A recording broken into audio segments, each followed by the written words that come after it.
वह था आरव, जिसे सब एक नए सफाई कर्मचारी के रूप में देख रहे थे। पर असलियत यह थी कि आरव कोई मामूली कर्मचारी नहीं, बल्कि उसी कंपनी के मालिक का बेटा था। विदेश से एमबीए कर लौटे आरव ने तय किया पहले भीतर से जानेगा कंपनी के कर्मचारियों में इंसानियत बची भी है या नहीं। वह सफाई कर्मचारी के वेश में ऑफिस में दाखिल हुआ। तभी पीछे से किसी की ऊंची आवाज आई, अरे तुम यहाँ क्यों खड़े हो? जल्दी जाकर लॉबी साफ करो। यह रिया थी, जो कंपनी की मैनेजर थी, सख्त मिजाज और अपने रुतबे पर गर्व करने वाली। आरव ने बिना कुछ कहे सिर झुका लिया और काम में लग गया। आसपास के कुछ लोग हल्के से हंसे। किसी ने ताना मारा, अरे गांव से आया है, इसे क्या पता बड़ी कंपनियों के बारे में। आरव चुप रहा, लेकिन उसकी आंखों में हल्की चमक थी। वह हर चेहरे को याद कर रहा था। दोपहर में कैंटीन में हलचल थी, कॉफी, गपशप और हंसी का माहौल। आरव कोने में फर्श पोंछ रहा था। तभी किसी ने फुसफुसाया, देखो नया सफाई वाला कितना अनाड़ी है। दूसरी आवाज आई, इतनी बड़ी कंपनी पहली बार देखी है। हंसी गूंजी। आरव ने कुछ नहीं कहा। अंदर आग जल उठी,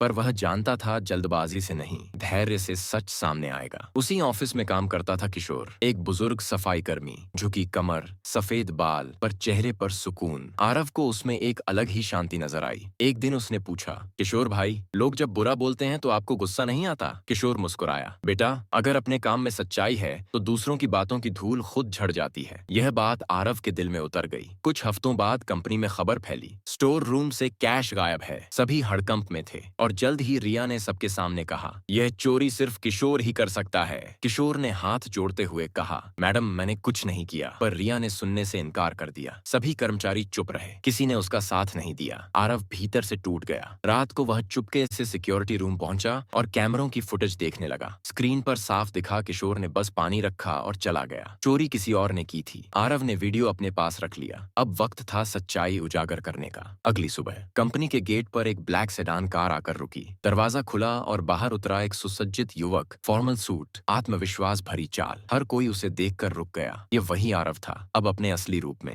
ऑफिस में मीटिंग बुलाई गई। रिया मुस्कुराकर आगे बढ़ी, वेलकम सर, मैं रिया, ऑपरेशंस मैनेजर। आरव ने शांत स्वर में कहा, आपका परिचय मुझे पहले से पता है। सभी की निगाहें उस पर टिक गईं। आरव ने स्क्रीन पर फुटेज चलाया। सच्चाई सबके सामने थी। किशोर निर्दोष था। कमरे में सन्नाटा छा गया। आरव बोला, मैं पिछले कुछ हफ्तों से आप सबके बीच था यह जानने कि यहाँ इंसानियत बची है या नहीं। आज मैंने देख लिया कि पद बड़ा हो सकता है, पर चरित्र उससे भी बड़ा होता है। वह किशोर की ओर मुड़ा, किशोर जी, आज से आपकी फैसिलिटी सुपरवाइजर के होंगी। आपकी ईमानदारी इस कंपनी की सबसे बड़ी ताकत है। किशोर की आंखें नम हो गईं। फिर आरव ने रिया की ओर देखा, आपको आज से निलंबित किया जाता है, लेकिन सुधार का मौका हर किसी को मिलना चाहिए। उसने एक कार्ड बढ़ाया, अगर सीखना चाहो तो हमारे नए एथिक्स ट्रेनिंग प्रोग्राम से जुड़ सकती हो। रिया की आंखों से भी पश्चाताप के आंसू बह निकले। उस दिन के बाद माहौल बदल गया। लोग समझ गए कि सम्मान वर्दी से नहीं, व्यवहार से कमाया जाता है।